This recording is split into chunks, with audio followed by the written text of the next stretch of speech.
Hello my dear friends, welcome to my channel. आप सभी ने मेरे वीडियो को बहुत लाइक किया, उसके लिए बहुत बहुत धन्यवाद। आपने मेरा वीडियो देखा और मैंने अपने वीडियो पे जितने कमेंट्स आए हैं मैं उसके ऊपर आज एक वीडियो बनाने वाली हूँ, क्योंकि बहुत सारे कमेंट्स हैं, बहुत सारे आपके क्वेश्चंस हैं जो क्वेश्चन मैं लिख के लाई हूँ। और कुछ बुक लिस्ट, सिलेबस ये सब लेके मैं आज आई हूँ। और कुछ दिनों से मैं वीडियो नहीं डाल पा रही थी क्योंकि मेरा तबीयत बहुत ही ख़राब था, मैं हॉस्पिटलाइज्ड थी। तो 20 डेज़ मेरा मतलब मैं तबीयत ख़राब था, सो मैं पढ़ाई नहीं कर पाई। होप आप समझ सकते हैं कि मैं हॉस्पिटलाइज थी। सो आगे मैं आपका वीडियो देती रहूँगी। तो चलिए आज स्टार्ट करते हैं। सबसे पहले मैं स्टार्ट करती हूँ कि मैं मतलब कि मेरा सोर्सेज़ क्या-क्या है। मैं ये नहीं कहती कि आप यही सोर्सेज़ आप अपने पढ़ाई के लिए यूज़ कीजिए, नहीं। मैं क्या यूज़ करती हूँ उसके ऊपर मैं ये वीडियो बना रही हूँ। ज़रूरी नहीं है कि यही बुक्स आप भी पढ़ें। मैं बार-बार कह रही हूँ कि ये बुक्स मतलब मैं इसको चूज़ की हूँ। ज़रूरी नहीं है आप भी इसको चूज़ करें। आप देख सकते हैं कि मैंने यूपीएससी की तैयारी के लिए कौन-कौन से रिसोर्सेज़ मतलब यूज़ किए हैं। तो सबसे पहले मैं हिस्ट्री में आती हूँ। हिस्ट्री में मैंने लिखा है। अच्छा, मैं आपको पहले सिलेबस बता देती हूँ, क्योंकि पढ़ाई करने के पहले आपको सिलेबस रट लेना बहुत ज़रूरी होता है।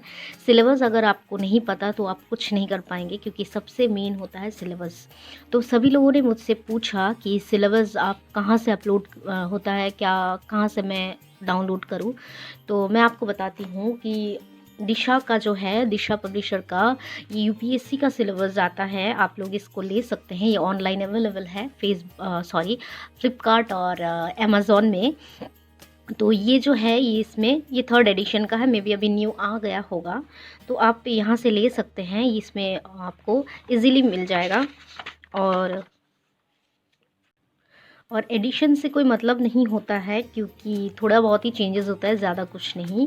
तो देखिए, ये प्रारंभिक परीक्षा का जो प्रीलिम्स का है वो इसका है, आप देख सकते हैं ये प्रारंभिक का है। बहुत ही अच्छे तरीके से यहाँ पे लिखा हुआ है। ये प्रश्न पत्र 1, प्रश्न पत्र 2, ये देखिए प्रश्न पत्र 2, और ये रहा प्रश्न पत्र 3 पॉलिटी का, अंतर्राष्ट्रीय संबंध, ये मेंस का है। ये देखिए यहाँ आपको इजीली मिल जाएगा, आपको कहीं से डाउनलोड करना नहीं पड़ेगा। अगर आपको डाउनलोड करना है तो मैं आपको लिंक डिस्क्रिप्शन बॉक्स में डाल दूँगी, वहाँ से आप डाउनलोड कर सकते हैं।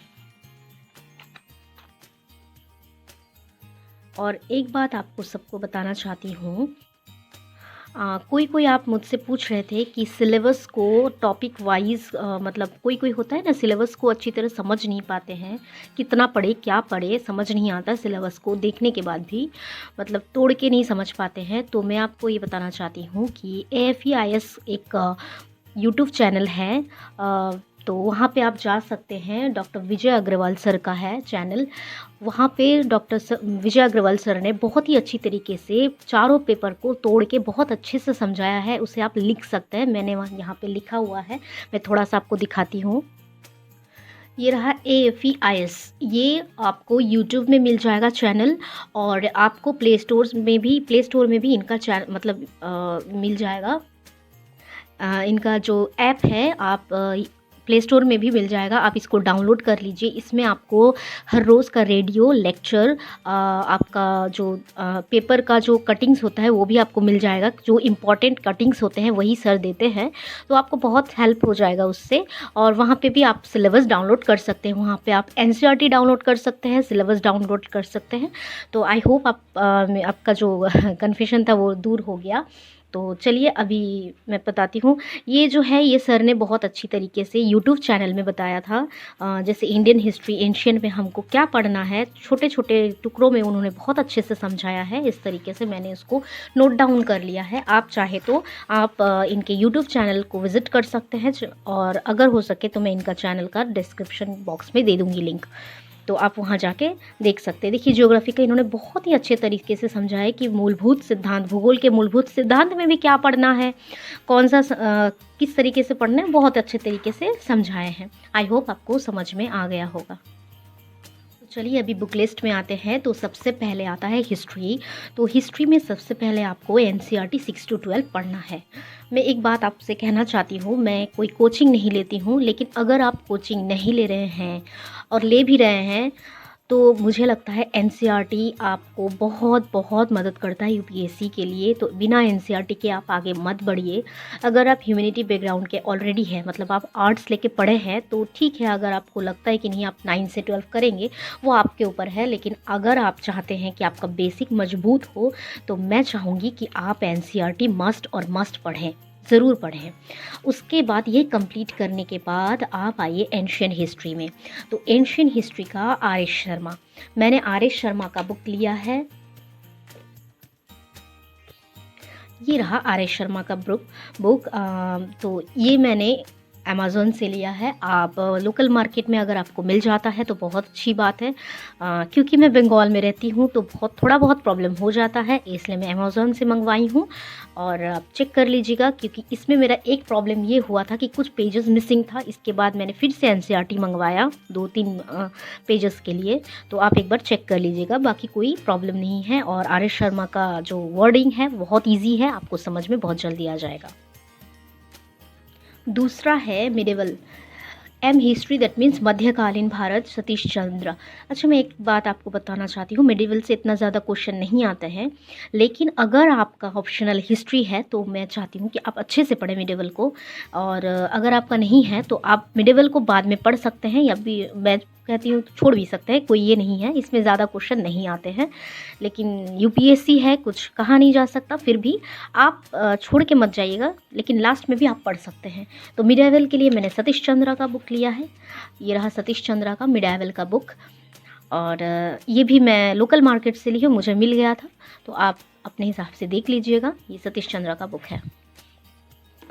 तीसरा है मॉडर्न हिस्ट्री, जो स्पेक्ट्रम और विपिन चंद्रा दोनों का है। आप चाहे तो एक पढ़ सकते हैं।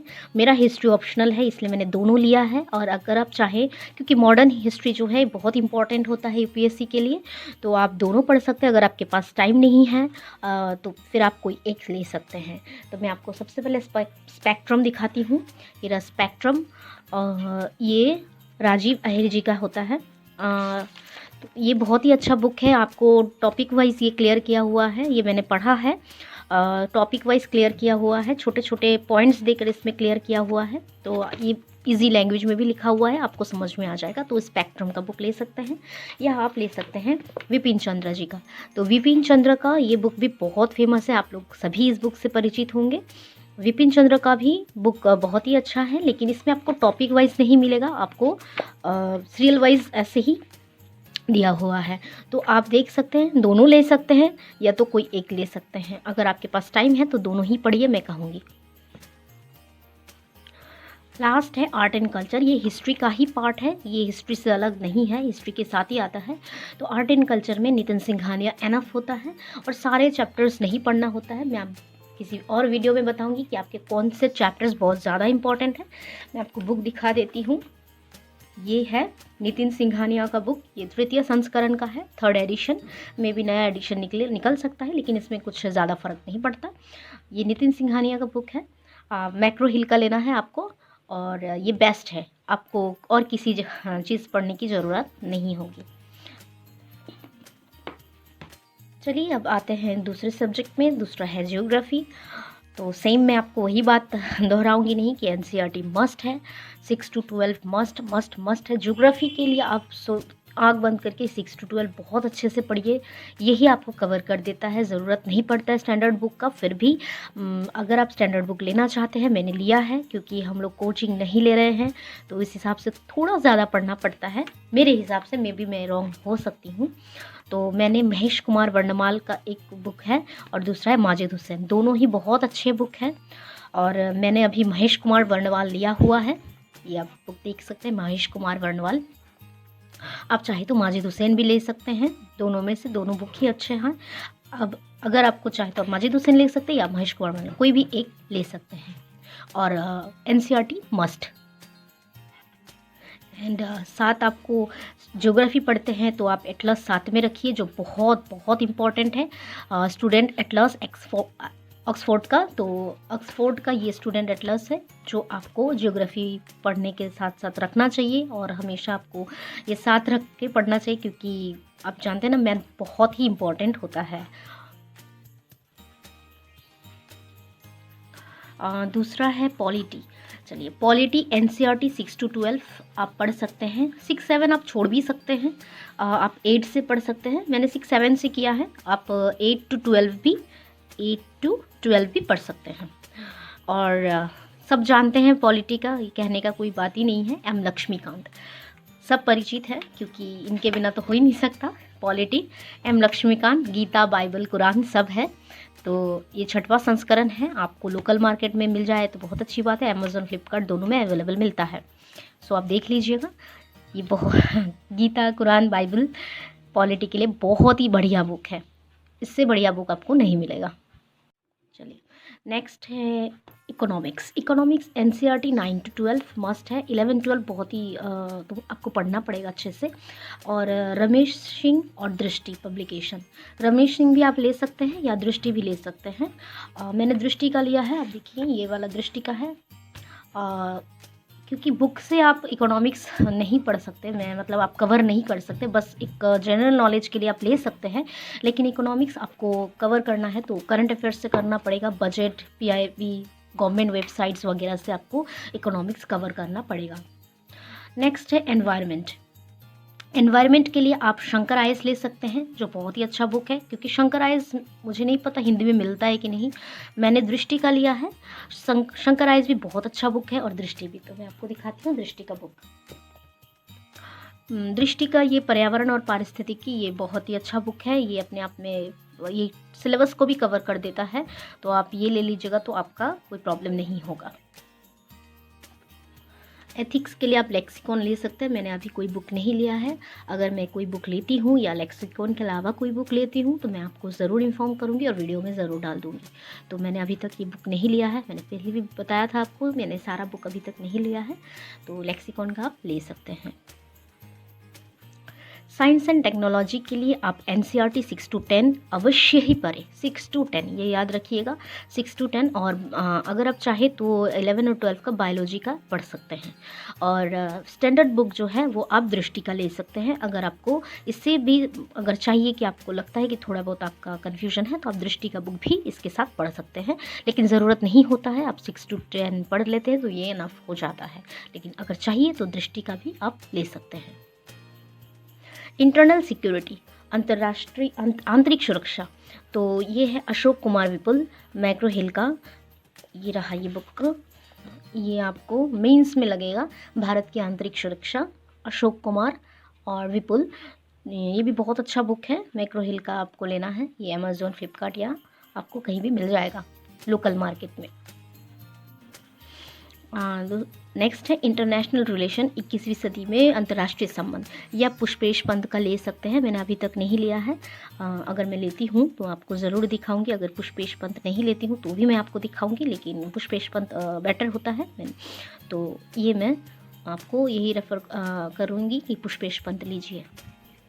एसे का जो पेपर होता है निबंध का, वो बड़ा ही स्कोरिंग पेपर होता है, आप इसमें बहुत अच्छा स्कोर कर सकते हैं। और एसे के पेपर के लिए निबंध दृष्टि बहुत ही बढ़िया बुक है। इसमें मैं आपको दिखाती हूँ, ये रहा निबंध दृष्टि का, निबंध दृष्टि। डॉक्टर विकास दिव्यकृति सब जानते हैं उनको, और निशान जैन सर IAS हैं, जो 13th रैंक लाए थे, याद होगा आप सबको। उन्होंने दोनों ने मिल के लिखा है, और बहुत ही अच्छा बुक है। मैं आपको थोड़ा दिखा देती हूँ इसका, ये देखिए, बहुत ही अच्छा बुक है। मतलब हम यूपीएससी में पूछा गया भी, पिछले वर्षों में जितना पूछा गया है निबंध, वो भी आपको दिया हुआ है। 2017 से दिया हुआ है, सॉरी 2013 से दिया हुआ है, 2013 से दिया हुआ है।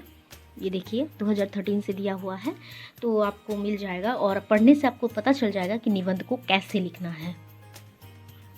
सामान्य ज्ञान के लिए आप लूसेंट का बुक ले सकते हैं। लूसेंट का ये डिस्क्रिप्टिव बुक है, मतलब व्याख्यामूलक बुक है लूसेंट का, सामान्य ज्ञान का। और ये वस्तुनिष्ठ है, मतलब MCQs वाइज है। ये दोनों बुक आप लूसेंट का ले सकते हैं, बहुत ही अच्छा होगा। अगर आप पीसीएस की भी तैयारी करते हैं, ये दोनों बुक बहुत ही अच्छा होता है। ये दृष्टि का मेन सॉल्व पेपर है जो आपको ऑनलाइन अवेलेबल मिल जाएगा। अगर आप दिल्ली में रहते हो तो आपको ऑब्वियसली मिल ही जाएगा।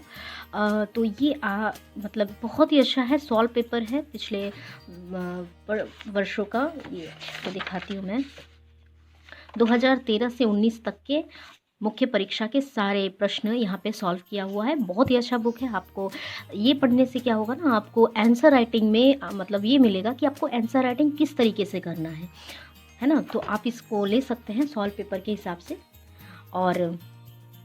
और मृणाल सर का मैंने ये 25 वर्ष के जो क्वेश्चन बैंक होता है, क्वेश्चन पेपर, वो मैंने लिया हुआ है। चाहे तो आप दृष्टि की भी ले सकते हैं, मैंने ये पहले ले लिया था मृणाल सर का। ये भी बहुत ही बढ़िया बुक है, कोई ये नहीं है, ये बहुत ही अच्छा बुक है, आप प्रीलिम्स के लिए ले सकते हैं।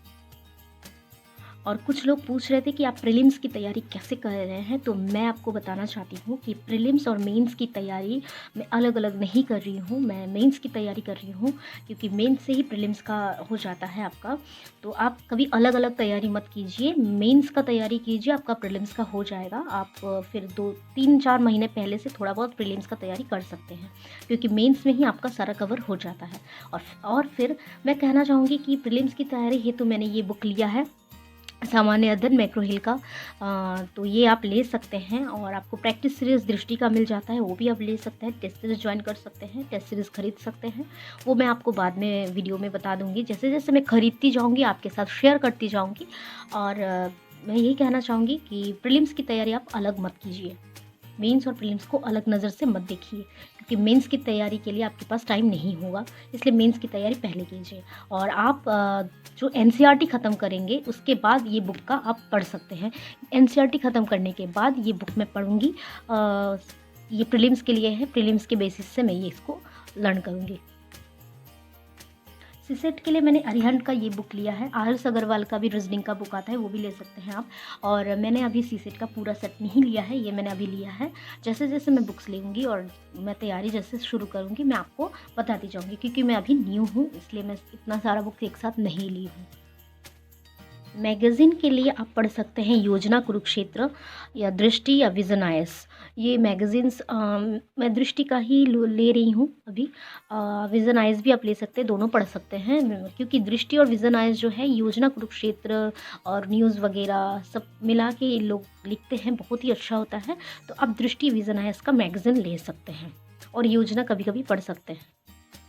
और न्यूज़पेपर के लिए आप द हिंदू और दैनिक भास्कर, और हिंदी मीडियम एस्पिरेंट्स के लिए दैनिक भास्कर आप पढ़ सकते हैं। और द हिंदू अगर आपको समझ में नहीं आता तो यूट्यूब में बहुत सारे ऐसे चैनल है जो इसको एनालाइज करके, एडिटोरियल को एनालाइज करके दिखाता है, तो आप देख सकते हैं। अब चलते हैं आपके क्वेश्चन की तरफ। बहुत सारे कमेंट्स आ रहे थे तो सारे कमेंट्स में मतलब आंसर देना मुश्किल हो रहा था, तो मैंने सोचा इसके ऊपर वीडियो बना ले। बहुत सारे लोगों ने कहा भी है कि दी आप वीडियो बनाइए, तो मैं वीडियो लेकर आ गई हूँ। तो पहला क्वेश्चन था जो बहुत ज़्यादा आ रहा था कि 12th क्लास के बाद तैयारी कैसे करें। तो मेरा आंसर ये होगा कि अगर आप चाहते हैं 12th के बाद, अगर आपने डिसाइड कर लिया है कि आप यूपीएससी की तैयारी करेंगे, तो मैं कहूँगी आप ह्यूमैनिटी बैकग्राउंड को ही चूज़ कीजिए, मतलब आर्ट्स ही लीजिए। तो आप चूज़ कर सकते हैं, क्या चूज़ कर सकते हैं, humanity background, that means arts ले सकते हैं। तो अगर आप आर्ट्स लेते हैं तो आपको बहुत ही मदद मिलेगा यूपीएससी के लिए। और दूसरा है कि 12th के बाद अगर आप ह्यूमैनिटी आर्ट्स पढ़ रहे हैं, थोड़ा बहुत करके आप एनसीईआरटी पढ़ना शुरू कर दीजिए, तो साथ में आप एनसीईआरटी पढ़ना शुरू कर सकते हैं। दूसरा क्वेश्चन जो बहुत ज़्यादा आ रहा था कि बहुत सारे लोग बोल रहे थे कि इतने पेजेस पढ़ पा रहे। एक जन ने मुझे कमेंट किया था कि 30 और 40 पेजेस ही एक दिन में पढ़ते हैं, क्या ये सही है? मैं ये नहीं कहूँगी सही या गलत, मैं कहूँगी कि आपकी कैपेसिटी कितना है वो आप ही जान सकते हैं। अगर मैं कहूँगी कि एक दिन में आप 3 चैप्टर पढ़िए लेकिन आपकी कैपेसिटी 2 ही चैप्टर का है, तो ये गलत नहीं है कि आप 2 ही चैप्टर पढ़ रहे हैं। बस आपका टारगेट फिक्स होना चाहिए, जैसे मैंने बोला था। और इसलिए 30-40 पेजेस में आप देखें, मैं कहूँगी कि कम से कम एक चैप्टर ख़त्म होना चाहिए 1 घंटे में एनसीईआरटी का। तो ये ज़रूरी नहीं कि 30-40 पेजेस एक दिन में पढ़ते हैं तो क्या सही है या गलत। मैं कहूँगी आप अपने को टारगेट दे के पढ़िए और वही आपके लिए सही होगा। और तीसरा जो क्वेश्चन है वो है मीडियम कौन सा चूज़ करें, जो बहुत ज़्यादा मेरे को क्वेश्चन आया है, मीडियम कौन सा चूज़ करें। तो मैं आपको बता देना चाहती हूँ कि मैंने हिंदी मीडियम को चूज़ किया है, लेकिन मेरा जो पढ़ाई हुआ है, ग्रेजुएशन मैंने बीकॉम किया हुआ है, तो मेरा ग्रेजुएशन 11th-12th मैंने इंग्लिश मीडियम से किया हुआ है, लेकिन मैंने हिंदी मीडियम इसलिए चूज़ किया है क्योंकि मैं एक्सप्रेस बहुत अच्छे से हिंदी में कर सकती हूँ। एक्सप्रेस आप किस अपनी भाषा को या अपना जो लिखना चाहते हैं, आप बोलना चाहते हैं, अपने जो मतलब बताना चाहते हैं, वो आप किस भाषा में बहुत अच्छे से कर सकते हैं। अगर आप इंग्लिश में कर सकते हैं तो आप जा सकते हैं इंग्लिश के साथ, अगर आप हिंदी में कर सकते हैं तो आप हिंदी में ही लीजिए, भले आपकी पढ़ाई इंग्लिश मीडियम में ही क्यों नहीं हुई हो। मेरा पढ़ाई इंग्लिश मीडियम में हुआ है, लेकिन मैंने हिंदी इसलिए चूज़ किया है क्योंकि मैं हिंदी में ज़्यादा अच्छे से लिख सकती हूँ, उसको अच्छे से मैं प्रकाश कर सकती हूँ। और मैंने 10th तक हिंदी किया है, मेरा जो 10th का एग्ज़ाम है मैंने हिंदी में दिया है, और उसके बाद मैंने अपना पढ़ाई इंग्लिश में किया है, बीकॉम भी मैंने इंग्लिश में किया है, लेकिन मुझे लगा कि मैं हिंदी में ज़्यादा अच्छे से अपने जो बात है वो रख सकती हूँ। और मैंने निशांत सर का भी वीडियो देखा था, और बहुत सारे दिग्गजों के मैंने वीडियो देखे, टॉपर्स की भी वीडियो मैंने बहुत देखी हूँ। उनका भी कहना ये है कि आप जिस भाषा में ज़्यादा अच्छे से एक्सप्रेस कर सकते हैं उस भाषा को ही आप ले सकते हैं। अगर फिर भी आप कंफ्यूज है कि आप किस में एक्सप्रेस ज़्यादा कर सकते हैं, तो आप एक काम कर सकते हैं, कोई भी टॉपिक लीजिए, कोई भी छोटा सा टॉपिक लीजिए, वो ले लीजिए, मान लीजिए पॉल्यूशन, ठीक है। आप इसको इंग्लिश में भी लिखिए और हिंदी में भी लिखिए, तो आप देख सकते हैं कि आपने इंग्लिश में कितना अच्छा लगा और हिंदी में कितना अच्छे से लिखा है। आप खुद बता सकते हैं कि आपने मतलब आप किस चीज़ में बहुत अच्छे से लिख सकते, मतलब कौन सी भाषा में अच्छे से लिख सकते हैं। तो आप ऐसे आपको एनालाइज़ कर सकते हैं कि आप किस भाषा को चूज़ कर सकते हैं। मैं आपको फिर से कह रही हूँ, जिस भाषा में आप बहुत अच्छे से लिख सकते हैं उस भाषा को ही चूज़ कीजिए, क्योंकि यूपीएससी आपकी लिखावट को ही देखेगी, उसकी गुणवत्ता को देखेगी। दूसरा है न्यूज़पेपर कौन सा पढ़े, ये क्वेश्चन मुझे आया है। तो न्यूज़पेपर अगर आप हिंदी मीडियम के हैं तो आप दैनिक भास्कर ले सकते हैं, आप दैनिक भास्कर ले सकते हैं। और द हिंदू भी पढ़ना बहुत ज़रूरी है, तो द हिंदू अगर आपको समझ में आता है तो आप पढ़ सकते हैं, अगर आपको समझ में नहीं आता तो आप यूट्यूब चैनल में इसका एनालिसिस दिया हुआ होता है, आप वो देख सकते हैं। और आप दृष्टि का जो करंट अफेयर्स का बुक होता है वो पढ़ने से भी आपका जो करंट अफेयर्स का चीज़ें हैं वो आपका हो जाता है। और न्यूज़पेपर बहुत ही एक एसेंशियल होता है, तो आप द हिंदू ज़रूर पढ़िए, उसको यूट्यूब में भी पढ़ सकते हैं, एनालिसिस जो होता है बहुत सारे चैनल है, तो आप उसमें एनालाइज ज़रूर देखिए। और दैनिक भास्कर भी पढ़ सकते हैं। आपको मैंने अभी पहले ही बताया है कि एक जो यूट्यूब में AFE-IS उनका चैनल है, डॉक्टर विजय अग्रवाल सर का, ये आप देख सकते हैं, यूट्यूब में चैनल है उनका। और ये जो ऐप आपको प्ले स्टोर में मिल जाएगा, ठीक, आप ऐसे ही लिखिएगा AFE-IS, ठीक है। आपको ये प्ले स्टोर से डाउनलोड कर लेना है, और वहाँ पे आपको रोज़ का ऑडियो लेक्चर, वीडियो लेक्चर, और आपको न्यूज़पेपर का जो कटिंग होता है, क्योंकि न्यूज़पेपर का सब कुछ नहीं पढ़ना होता है, और जो ज़रूरी होता है सर वहाँ कटिंग आपको लगा देते हैं, वो आप देख लीजिएगा। दूसरा है करंट अफेयर्स का सोर्स क्या है, तो मेरे करंट अफेयर्स का सोर्स है गवर्नमेंट वेबसाइट जैसे PIB हो गया, है ना। और मेरा विज़न IS का जो मैगज़ीन होता है, विज़न IS एंड दृष्टि का जो मैगज़ीन आता है वो आप ले सकते हैं। दृष्टि का करंट अफेयर्स टुडे आता है, वो आप ले सकते हैं। क्या आप कोचिंग लेती हैं? नो, मैं कोई कोचिंग नहीं ले रही हूँ, मैं सेल्फ स्टडी कर रही हूँ। और दूसरा है माइक्रो टॉपिक ऑफ सिलेबस, मैंने आपको अभी बताया है कि आपको इस चैनल में आपको मिल जाएगा। अगर आपको माइक्रो सिलेबस चाहिए तो आप यूट्यूब चैनल में जा सकते हैं AFE-IS, जहाँ डॉक्टर विजय अग्रवाल सर ने माइक्रो टॉपिक ऑफ सिलेबस बताया हुआ है।